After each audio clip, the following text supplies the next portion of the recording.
अस्सलाम वालेकुम नाजरीन, मेरे साथ हैं इस्तेहकाम पाकिस्तान पार्टी के तर्जुमान। हालिया जो जंग हो रही है, हम कहना ये चाहिए कि दुनिया जंग की लपेट में है, जंगों की लपेट में, ये भी कहना दुरुस्त है। अल्टीमेटम दिया था, जो नए हालात है उसके ऊपर तबसरा करूंगा। तो एक तो हो रही होती है जंग, उस वक्त उसके असरात होते हैं। जंग के बाद भी जो मुतासरीन है उनके हालात दुरुस्त नहीं होते। जी अस्सलाम वालेकुम। वालेकुम सलाम। जनाब, क्या हाल चाल है? शुक्र अल्हम्दुलिल्लाह, क्योंकि आप आर्म्ड फोर्स का हिस्सा रहे हैं। एक तो जंग के दौरान परेशानियां होती हैं, बहुत सारे लोग मारे जा रहे होते हैं। जंग के बाद भी जो सी वो मुसीबतें कम नहीं होती। तो ये तो दोनों तरफ जंगें लगी हुई हैं, और क्या देख रहे हैं, क्या खबरें हैं, और उसके ऊपर क्या तबसरा करना चाहेंगे? बिस्मिल्लाहिर्रहमानिर्रहीम। सबसे पहले तो मैं ये आपकी इजाजत से जी। जरा क्लैरिफाई करना चाहता हूँ। जो पिछला प्रोग्राम हमने किया था उस पे भी आपने इस्तेकाम पाकिस्तान पार्टी का तारफ लिखा था, हेडिंग में भी। जी। उसकी वजह से बहुत सारे मेरे जानने वाले, एक ब्रिगेडियर साहब का, बहुत सारे और दीगर दोस्तों का, अहबाब का, क्योंकि जाहिर है मेरा नेवल सर्कल में और आर्मी के उसमें अहबाब हैं, जी। तो वो देखते हैं प्रोग्राम को। तो वो जो पाकिस्तान में इस वक्त इस्तेकाम पाकिस्तान पार्टी है, जी। जिसके जहांगीर तरीन साहब रूए रवां हैं और अलीम साहब, तो वो समझते थे कि शायद मैं उनका तर्जमान हूँ या उस पार्टी से एसोसिएटेड हूँ। अच्छा। तो ये थोड़ा सा इसलिए तमाम नाजरीन के लिए भी बहुत जरूरी है कि ये हम एक्सप्लेनेशन जरूर दे दें जी।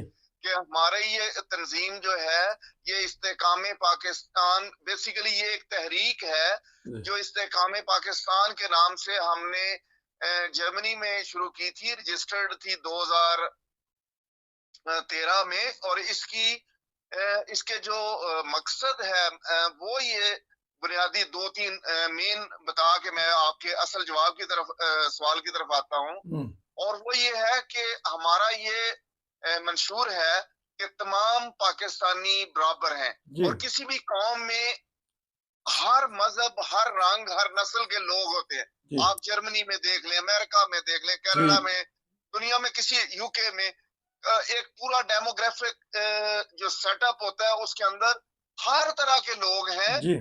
और कहीं पे भी ऐसा नहीं होता कि एक मजहब के ही लोग हों। ठीक। तो इसलिए रंगो नस्ल से बालातर होके कौम होती है, क्योंकि ये डिवाइसिव तकसीम करने वाले तरीके होते हैं। और ये पाकिस्तान में भी अनफॉर्चुनेटली कुछ प्लेटफॉर्म पे ये ये तकसीम की गई है। ठीक। तो हमारा ये है कि कौमी प्लेटफॉर्म होना चाहिए जिसमें कौम के बतौर कौम हर शख्स जो है उसके राइट्स इक्वल होने चाहिए, और मेरिट जो है वो उसका बुनियादी ठीक। जो रहनुमा असूल है कि मेरिट पर हो। ये ना देखा जाए कि कौन कौन है, अगर वो पाकिस्तानी है तो उसका हक है कि वो जिस ऑफिस को या जिस भी कंपटीशन में वो आगे बढ़ना चाहता है उसके लिए चांसेस हों। उसके ठीक। अलावा अदल और इंसाफ हमारा जो बुनियादी एलिमेंट है, जो कि अभी पिछली उसमें हमने प्रोग्राम में ये डिस्कस किया था ठीक। कि जब तक अदल और इंसाफ कायम ना हो तो दुनिया में अमन नहीं हो सकता, किसी मुआशरे में भी नहीं, ठीक। किसी फैमिली में भी नहीं हो सकता। तो ये कहने के बाद, अब चूंकि अगर कोई दोस्त इसमें इंटरेस्टेड हूं तो हम इसकी तफसीली प्रोग्राम, हमारे चेयरमैन भी और मैं भी, खाकसार इसका सेक्रेटरी जनरल भी हूं और मैं तर्जमान हूं। तो जी। इसलिए मैं ये समझता था कि ये हम अपने मंशूर को और इस एक्सप्लेनेशन को जरूर तमाम दोस्तों की, जो लोग फॉलो करते हैं, उन तक ये पहुंचा दिया जाए। अब। तो अब आते हैं आपके सवाल की तरफ। जी। बात यह है कि मैंने पहले भी अर्ज की थी कि वॉर जो होती है, वॉर किसी भी मसले का हल नहीं नहीं। होता, ठीक। बल्कि ठीक। वॉर एक खुद प्रॉब्लम है, ठीक। और उसकी वजह से बहुत सारे प्रॉब्लम्स जनरेट होते हैं। ठीक। और लेकिन वॉर पूरी दुनिया में जब से दुनिया बनी है, ये एक कॉन्फ्लिक्ट ठीक। रेजोल्यूशन के ठीक। वेपन के तौर पर यूज की जाती है, और उसमें मजबूर किया जाता है दोनों पार्टियां एक सिचुएशन पे कुछ जो दूसरे कंट्रीज होते हैं, जो ताकतवर लोग होते हैं, जो असर और सूख रखते हैं, वो कोशिश करते हैं कि बीच पर में आके तो कोई ना कोई कॉन्फ्लिक्ट रेजोल्यूशन के लिए दोनों पार्टियों को टेबल पे बिठाया जाए। अब जंग शुरू हो गई हो तो मसलन अब इसी जंग पे कर लेते हैं, तो क्या देखते हैं कि अल्टीमेटम दिया गया, तकरीबन 1.5 मिलियन 10-15 लाख अफराद किस तरह हिजरत कर सकते हैं, तो क्या देख रहे हैं इसका मौजूदा हालत में और आने वाले दिनों में क्या इसका रिजल्ट होगा? इसका रिजल्ट देखे, मैंने उस दिन भी अर्ज की थी कि सबसे पहला काम ये करना चाहिए। देखे 1.1 मिलियन पीपल को कहा जा रहा है कि आप मूव करें साउथ की तरफ जी। अच्छा, तो गजा की पट्टी है, इसका अगर आप एरिया देखें, इसका स्ट्रक्चर देखें, तो ये बहुत कम, अगर छोटा सा टाउन, अब मैं किससे आपको एग्जांपल दूं, लाइक इवन फ्रैंकफर्ट है, अगर हमारी आबादी जो पैलेस्टाइन की है, जिस तरह आपने कहा, वो बहुत ज्यादा कंसंट्रेटेड है छोटे से इलाके में। अच्छा, जिसकी वजह से कैजुअलिटीज बहुत ज्यादा होती हैं। और फिर अगर वॉर जोन में जब ऊपर से हमले भी हो रहे हैं, स्ट्राइक्स हो रही हैं, और कंटिन्यूस कारपेट बमिंग और सीक्वेंशियल उसका कंटिन्यूड है वॉर का। अच्छा, अभी हम इस बहस में नहीं जा रहे कि कौन फ्री फॉल्ट पे है या दोनों फॉल्ट में है। जब भी जंग होती है तो दोनों कहीं ना कहीं गलती कर रहे होते हैं और कहीं ना कहीं नुकसान होता है, लेकिन जालिम और मजलूम के दरमियान में तफरीक करना ये बुनियादी इंसानी जिबिल्लत है और तकाजा है, जो कि हमें, हमारा मजहब, हमारा ज़मीर हमें कहता है कि जहां जुल्म हो, जुल्म के खिलाफ आवाज उठाओ।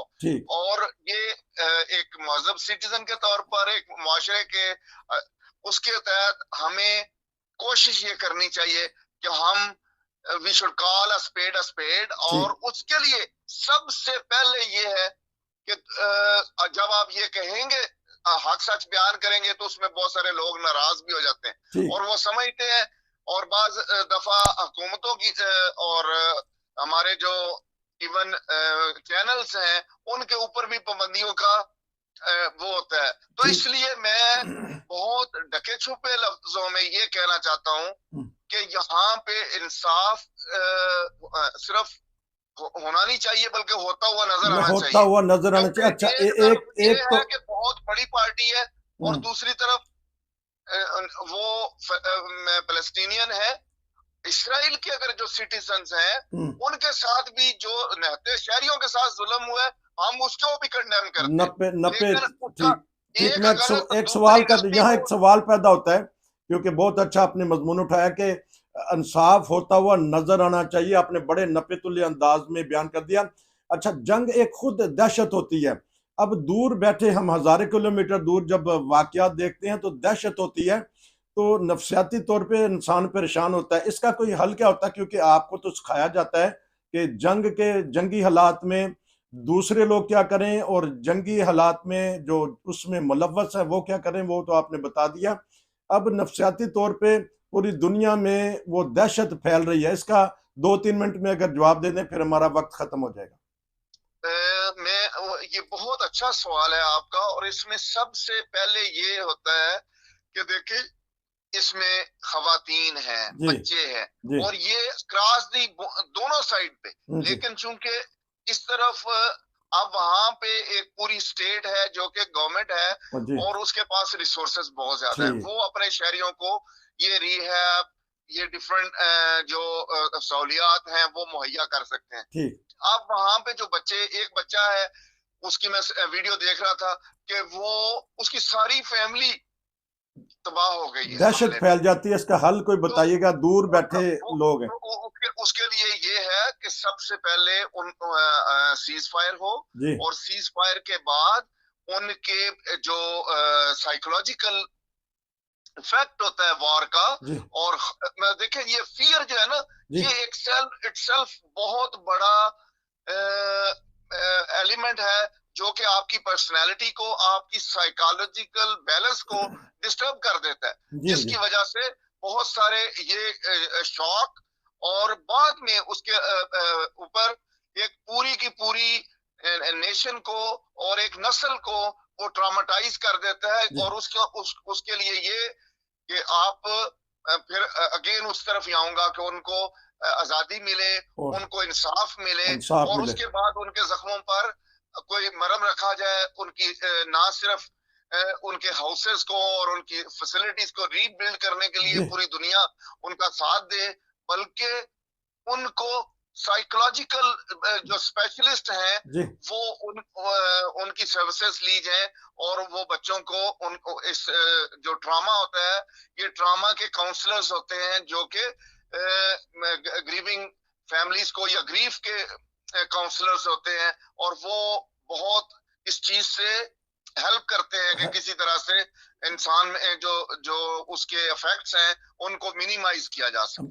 क्योंकि वक्त हमारे पास अब कम है आज, और मैं आपसे तबसरा लूंगा कि किस तरह जख्मों पे मरहम रखी जाए। नाजरीन, अगर आज से पहले कोई 10-15 साल पहले या 2-3 दहाइयां पहले उन्हीं बच्चों के ऊपर अगर मरहम रखा जाता उनके जख्मों पे, तो ये आज ऐसा दिन ना देखना होता। अगर आज हमने दोबारा वो गलती की, ये इन बच्चों को यतीम छोड़ दिया, इनका कोई परेशानी हाल ना हुआ, उन औरतों को जो इस वक्त बेवाह हो गई हैं, वो बहनें जो अपने भाइयों से जुदा हो गई हैं, अगर दुनिया वालों ने, बड़ी ताकतों ने मरहम ना रखा, तो फिर ये सिलसिला चलता रहेगा, और ये सिलसिला चलता रहेगा, इंसानियत की तबाही होती रहेगी। आपका बहुत शुक्रिया। मैं आप स्पेशल एक प्रोग्राम लूंगा कि इन बच्चों का क्या किया जाएगा जो हजारों के हिसाब से यतीम हो चुके हैं, वरना नहीं तो ये फिर जंगजू बन जाएंगे, और जब जंगी जोन सी है वो नुकसान देती पूरी दुनिया को। आपका बहुत शुक्रिया। फिर मिलेंगे। नसीर को मैं इजाजत दीजिए। सिर्फ इस पे ये कहना चाहता हूँ कि हम तफसीली इस पे बात करेंगे, करेंगे इंशाल्लाह, लेकिन तफसील से बात करेंगे, एक प्रोग्राम में आपसे लूंगा। तो हाँ कि आपका नफरत नफरत जो है इसका खात्मा होना चाहिए, और नफरत का नफरत का खात्मा होना खात्मा चाहिए। और बहुत बहुत जरूरी है। बहुत अच्छे तरीके से आपने कहा कि अगर हमने मरहम ना रखी तो इस पे प्रोग्राम करेंगे। उन बच्चों का क्या बनेगा जो बिलक रहे हैं इस वक्त, और फिर ताकि फिर उनका इलाज हो सके।